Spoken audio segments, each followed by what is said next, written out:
League വിരുദ്ധർ league അനുകൂലികളൊക്കെ തന്നെ ഉണ്ട് എന്നുള്ളൊരു ആ രീതിയിലുള്ള പ്രചരണങ്ങളൊക്കെ ഈ സമസ്ത അനുകൂലികൾ മാത്രമേ ഉള്ളൂ. അതെനിക്ക് പറയാം. സമസ്ത കേരള ജമിയത്തുൽ ഉലമ എന്ന് പറയുന്നത് സ്വതന്ത്രമായി പ്രവർത്തിക്കുന്ന ഒരു സമുദായ സംഘടനയാണല്ലോ.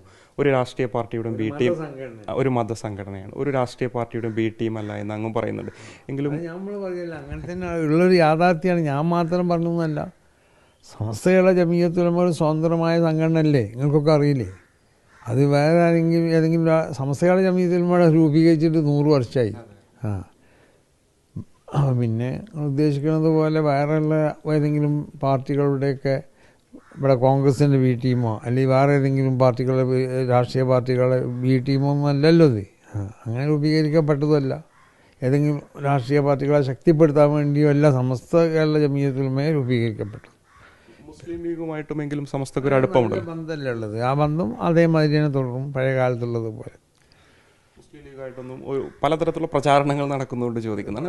അതായത് സമസ്തയിൽ തന്നെ ലീഗ് വിരുദ്ധർ ലീഗ് അനുകൂലികളൊക്കെ തന്നെ ഉണ്ട് എന്നുള്ളൊരു ആ രീതിയിലുള്ള പ്രചരണങ്ങളൊക്കെ. ഈ സമസ്ത അനുകൂലികൾ മാത്രമേ ഉള്ളൂ. അതെനിക്ക് പറയാനുള്ളത്. സമസ്ത അനുകൂലികൾ മാത്രമുണ്ട്.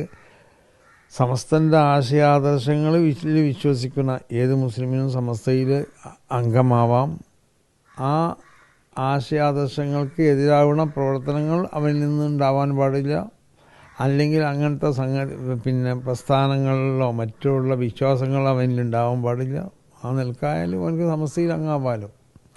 പിന്നെ സമസ്തയിൽ ലീഗ് അനുകൂലികൾ, അനുകൂലികൾ ഇത് എന്താണ് ലീഗ് വിരുദ്ധരെന്നൊക്കെ പറയുന്നത് സമസ്തനെ സംബന്ധിച്ചിടത്തോളം ഒക്കെ സമസ്ത അനുകൂലികളാവണം എന്നുള്ളതുള്ളൂ.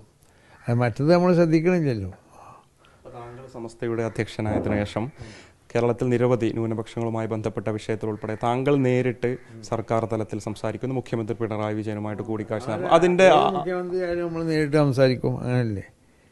അതിപ്പോൾ സ്വാഭാവികമാണല്ലോ. മുഖ്യമന്ത്രിമാരാരാണെങ്കിലും അവരോട് നമ്മളെ കാര്യങ്ങൾ പറഞ്ഞൂടെ?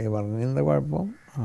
അതിൻ്റെതായിട്ടുള്ള ഗുണവും ഉണ്ടായിട്ടുണ്ട്. പലതരത്തിലുള്ള അവകാശങ്ങൾ നേടിയെടുക്കാനും സാധിച്ചിട്ടുണ്ട്. അതെ, അവരത് അംഗീകരിച്ചിട്ടുണ്ട് പലതും.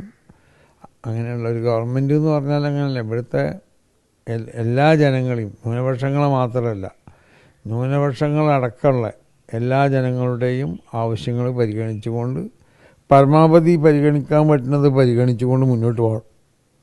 അതിന് മുസ്ലിങ്ങൾക്ക് അവരോട് ബാധിക്കുന്ന പല പ്രശ്നങ്ങളുണ്ടാവും. അത് അവതരിപ്പിക്കുമ്പോൾ അത് ചെയ്തു തരാൻ പറ്റുന്നതൊക്കെ അവർ ചെയ്തു തരണമല്ലോ.